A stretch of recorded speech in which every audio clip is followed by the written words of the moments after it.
Okay, we are inside the theater room of this house. It's nearing its end of first phase construction, so they're about to do spray foam. And what we have here is a 9.2 theater room. So we've got 9 individual speakers as well as 2 subwoofers. And for pre-wire purposes, what we've got here is another episode style. This is for a 6-inch woofer surround speaker. Again, we've put the wire very close to the front edge because this cavity is an exterior wall. It's going to get filled with spray foam. So we want to be kind of near the front. We are going to have to kind of grab out or notch out some of the spray foam that goes in the wall. There's just no other way around it for this particular residence.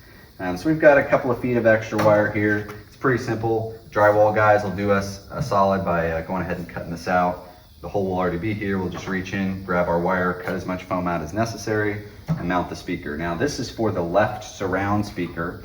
Up here we've got an LCR speaker. LCR standing for left, right, center. It's a little bit of a different speaker type, a little bit different woofers in it. These are at about 6 foot height. The surround speakers are at about 5 feet. So this is the left speaker. Then down here we've got our center speaker, again an LCR, you can tell they're color coded. And then over here on the right, we've got our right LCR speaker. Now it is absolutely critical that this center speaker ends up in the center of this room. Because you've got all your seating out here, you want to make sure that the sound is coming through. The center speaker is the most critical speaker because that is where the voice typically comes from when actors are talking in movies and TV shows. Especially in stuff like the news. So make sure that your center speaker, this one's about 24 inches to 32 inches off the ground. This particular one is going to get a 110-inch projector screen. We laid that out with blue tape beforehand just so we would have a size reference to make sure this wasn't going to impact it. It's a good example to make sure you're communicating with your other subcontractors.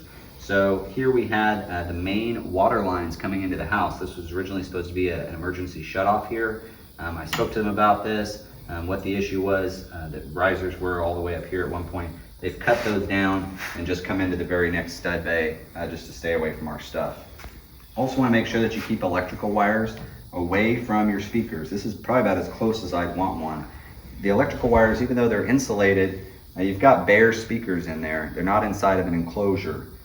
So the feedback is possible using wires like this because it's got constantly pulsing AC current inside. We want to keep those away from the magnets with the speakers. So this is the center channel, and then whenever we do the left and right channels, we want to make sure that those are equal distances away from the walls and from the center channel. So we measured those out. If you have to, you will have to cut and block out and move studs as necessary. We really lucked out with this one that there was just enough play in the studs in order to get those equal distance from the exterior walls. Also, same thing on the right side surround speaker. We want to make sure that it is directly across from the left surround speaker that's over there. Usually we've got to do a little bit of stud modification. In this case, we were able to just cut off some pieces of this bracket to make it fit nice and snug. Again, here's our wire. This is a 2x4 wall. Now this is a 9 system. So we've also got some intermediary speakers here in between the right and the right surround.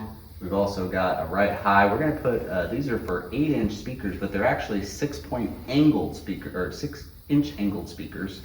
So that's going to angle coming down like this at about a 15-degree angle right onto the listening area. So it'll be a nice fluid motion going from the center to this one, to that one, and then to the right surround. Now for back speakers in this theater room, we have this back wall here, but this is actually going to get covered in shelves, cabinetry, drawers, both top and bottom, left and right. There's going to be a microwave in here, a mini fridge, that sort of thing. So we have no place here for our rear speakers. So instead, the best we can do is we're going to do similar like the speakers we just spoke about. These are 8-inch rings. They're going to have 6-inch directional speakers in them. They're going to come down at an angle and hit right about here into the back row of the theater seating that's going to be here. So ideally they would be directly behind the listener. In this case, we've got to work with the architect and the designer as to where to put our speaker placement. So those are going to be coming down at an angle. Everything in this has a home run of 14-2 speaker wire. The wire itself is shielded, as well as the 2 conductors are shielded as well. And all of that is coming down, in this case right here, we've got the all the speaker wires as well as the media draw forth wires. And that's gonna end up terminating right about here. This is gonna be inside of a cabinet. So what we're gonna do is we're gonna put a 2-gang electrical box here for all those wires to be able to feed out inside that cabinet. We won't be terminating the speaker cable to the wall. It'll just come straight out. We'll put banana ends on it, and those will go straight into the receiver here. So everything's coming here for the for this media room.